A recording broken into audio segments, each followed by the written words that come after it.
Assalamualaikum warahmatullahi wabarakatuh. Hamdan wa syukran lillah amma ba'du. Kembali lagi, selamat pagi anak-anakku semuanya, khususnya untuk anak-anak kelas 7 ya. Semoga kalian di sana dalam kondisi sehat walafiat ya, dan bisa untuk mengikuti pembelajaran fikih mengenai tentang toharoh. Oke, untuk sebelum kita memasuki pembelajaran, sebelumnya saya akan memperkenalkan saya diri dulu. Nama saya adalah Muhyiddin SPDI. Kebetulan saya memegang mata pelajaran di kelas 7A sampai F, yaitu pelajaran fikih. Dan tugas tambahan saya di MTS Tarbiyatul Muta'alimin sebagai pembina OSIM, yaitu Organisasi Indra Madrasah ya. Oke, mungkin itu perkenalan dari Bapak. Oke, langsung saja kita untuk ke bab pertama, yaitu mengenai toharoh ya. Kita di awal pembelajaran ini kita akan mengenal yang namanya bab toharoh. Apa sih itu bab toharoh? Ya, nanti kita akan bahas ya, setelah pembahasan ini. Toharoh di sini mempunyai satu pengertian toharoh, kemudian bersuci, kemudian hadas, wudhu, dan tayamum. Oke, lanjut.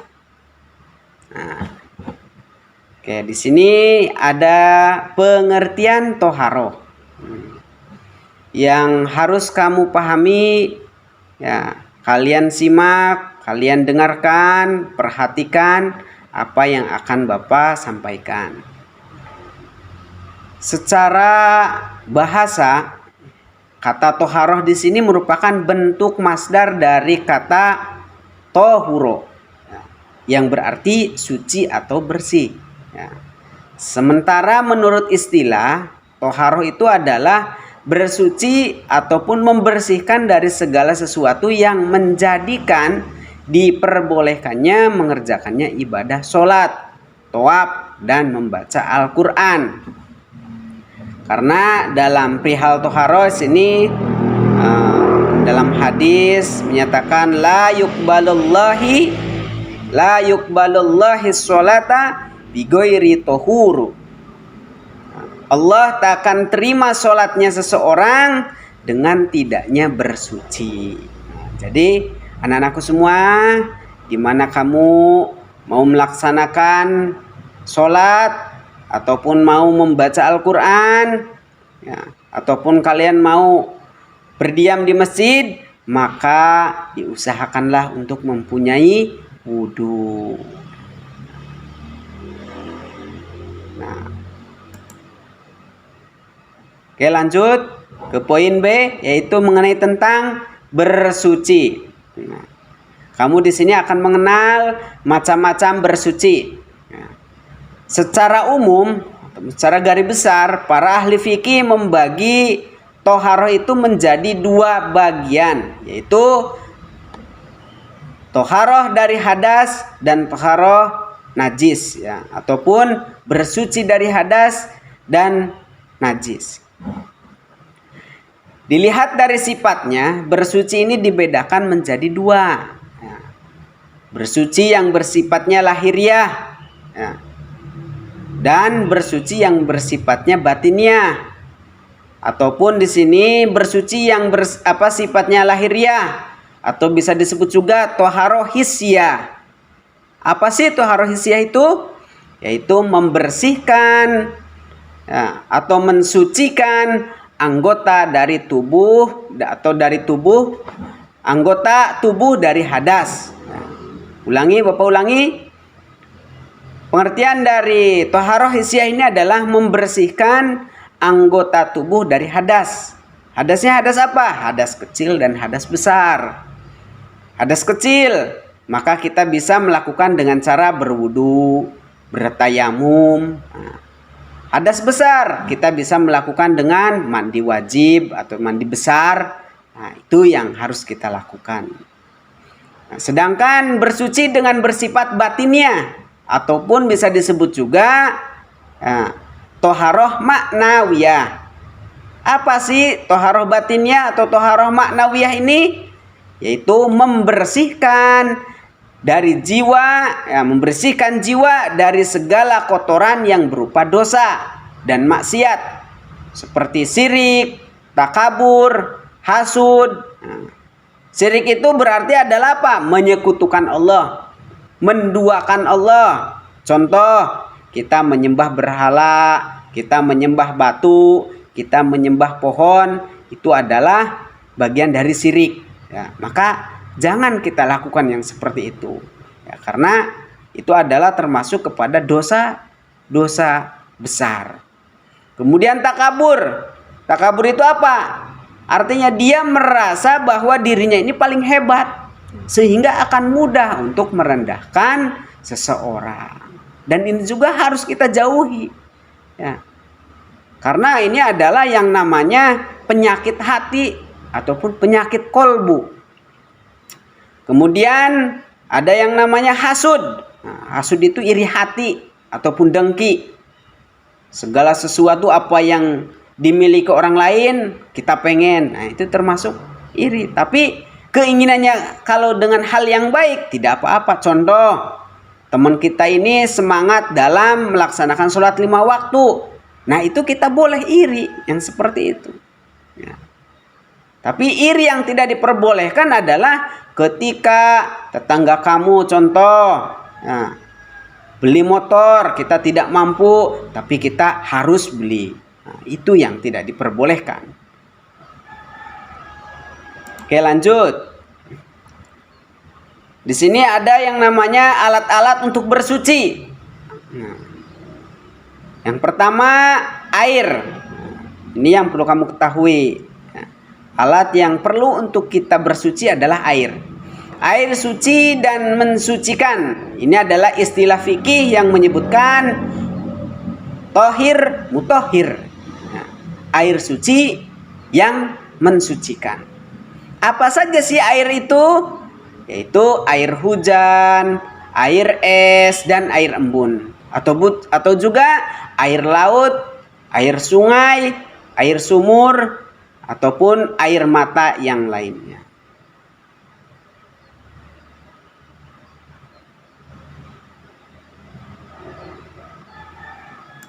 Lanjut.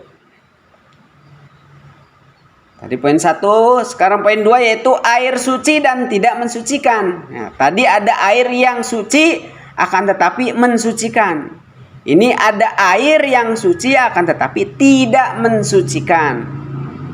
Yaitu merupakan zat yang suci tetapi tidak sah untuk digunakan dalam bersuci. Seperti apa? Air suci yang telah dicampur dengan benda suci lainnya hingga berubah salah satu sifatnya. Contohnya apa? Air teh, air kopi, dan sebagainya.